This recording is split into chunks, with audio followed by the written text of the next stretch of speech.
I'm not saying that there's one thing that is more important than all of the others when it comes to your fertility and improving your overall health, but if I had to pick one, I would pick sleep. This is because all of your other decisions when it comes to your nutrition, your lifestyle, your supplements, everything else that you're working on is going to be a million times easier when you are getting enough sleep, and vice versa. It's going to feel a million times harder if you are not sleeping enough. If you're not getting the rest that you need, all of these decisions are going to be more difficult. You're going to feel more stressed. You're not going to make the right decisions with your nutrition. You're going to feel lazy. You're not going to want to do your workout. You're not going to feel as strong. You're not going to feel as motivated. So if you're trying to figure out the most important thing to focus on, it's sleep. I know you've heard this before when it comes to your overall health, but let's talk about it through the lens of fertility. Making sure you get enough sleep and good quality sleep is absolutely crucial for, number one, your testosterone production. And I don't have to tell you twice, you know that testosterone levels are absolutely essential for sperm quality and production. We also know that when we study men who sleep about 7 to 8 hours per night, they have higher sperm concentration and count compared to those who don't get enough sleep. Poor sleep quality has been shown to negatively impact your sperm motility, so how well they move, and your morphology, their shape and structure. It's also been shown to increase oxidative stress, which can damage your sperm DNA. Okay, so now I've hopefully convinced you that sleep is important, not only for your health, but also your fertility. But let's talk about how to get good quality sleep and what the essentials are. When it comes to getting the best sleep of your life, we're going to focus on 4 things: quality, quantity, regularity, and timing, or QQRT.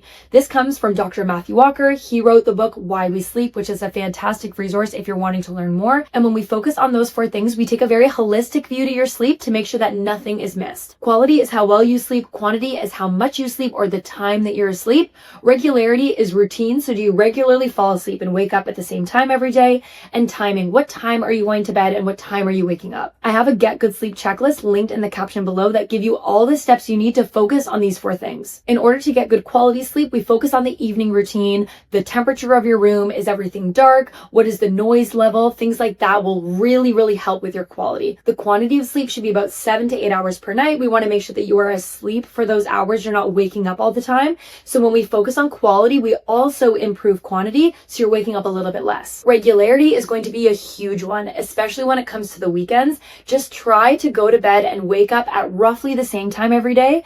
If you are pushing your bedtime by hours every single weekend, you're going to make it really hard for you to fall asleep, stay asleep, wake up feeling rested, and get the quality and quantity of sleep that you need. So make it a rule for yourself. You always go to bed by 11 or 12, no matter what your evening plans are. And if you are going to bed a little bit later, you can delay your alarm a little bit, but we still want to make sure that we're hitting that 7 to 8 hours without drastically changing the time you fall asleep and wake up. And timing, the final piece, this is making sure that you fall asleep at a good time each night. So you're not going to bed at 2 a.m. every single day, even if you are getting 8 hours and waking up at 10 a.m. That probably doesn't work for your schedule anyways. We ideally want to fall asleep by 11 p.m. every single night, because if you're working in the modern world, you're probably waking up between 6 and 8 a.m.